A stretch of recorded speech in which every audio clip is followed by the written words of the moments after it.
उधर पश्चिमी मीडिया ने दावा किया कि रूस से जंग के बीच ही यूक्रेन के राष्ट्रपति जेलेंस्की की कुर्सी जा सकती है। दावा किया गया कि अमेरिकी राष्ट्रपति बाइडेन जेलेंस्की से बुरी तरह नाराज हैं। इसी वजह से जेलेंस्की को राष्ट्रपति पद से हटाकर किसी दूसरे को यूक्रेन की सत्ता सौंपी जा सकती है।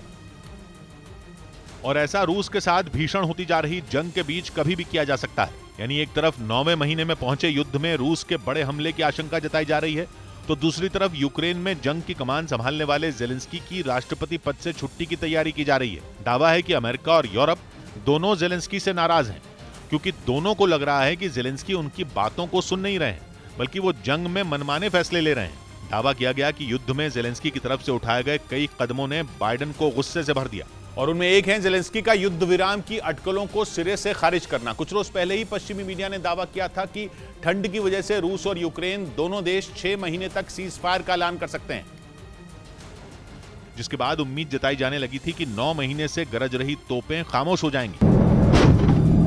यूक्रेन के लोगों को मिसाइलों की मार से राहत मिल जाएगी। दोनों देशों के सैनिकों को एक लंबी जंग के बाद शांति के कुछ महीने बिताने को मिलेंगे। लेकिन जेलेंस्की ने जैसा रुख दिखाया, उससे यह संदेश गया कि वो जंग ही चाहते हैं। उन्होंने युद्ध विराम की अटकलों को पुतिन की साजिश बता दिया।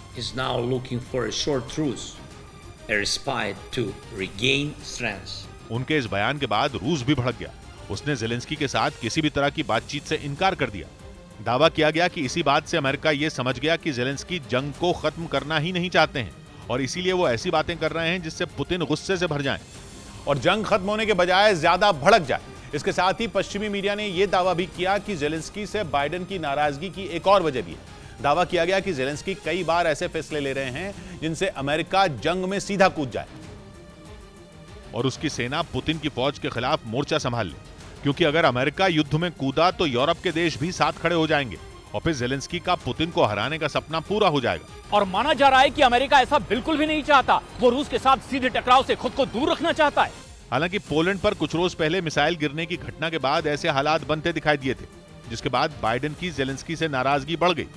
दावा किया गया कि वो उन्हें यूक्रेन की सत्ता से हटाने की तैयारी में जुट गए हैं और कहा जा रहा है कि ऐसा करके बाइडेन एक साथ कई मुसीबतों से पार पालेंगे। यानी जेलेंस्की के सत्ता से हटते ही 9 महीने से चल रही जंग में भी बड़ा बदलाव आ सकता है और वो अपने खात्मे की तरफ बढ़ सकती है, क्योंकि माना जाता है कि पुतिन का सबसे बड़ा लक्ष्य ही जेलेंस्की को मात देना है, जिन्होंने जंग की शुरुआत से ही पुतिन को खूब खरी खोटी सुनाई है। ऐसे में अगर वो ही राष्ट्रपति की कुर्सी से उतार दिए गए तो पुतिन के रुख में भी नरमी आ सकती है। इसके साथ ही यूक्रेन की मदद करने से खाली हो रहे हथियारों के अपने जखीरे को भी बाइडेन बचा लेंगे, जबकि यूरोप के देशों से तनाव कम होते ही वहां रूस से गैस की सप्लाई भी शुरू हो सकती है। दावा किया जा रहा है कि इसी वजह से उन 3 चेहरों को चुन भी लिया गया है जो जेलेंस्की की जगह संभालेंगे। दावा है कि इनमें पहला नाम वहां की सेना के चीफ का है, जबकि दूसरा चेहरा वहां की संसद के प्रमुख का है। इसके साथ ही जेलेंस्की की जगह लेने के लिए उन्हीं के कार्यालय के चीफ के नाम पर भी विचार किया जा रहा है। माना जा रहा है कि आने वाले कुछ दिनों में ही जेलेंस्की को अपनी कुर्सी गंवानी पड़ सकती है।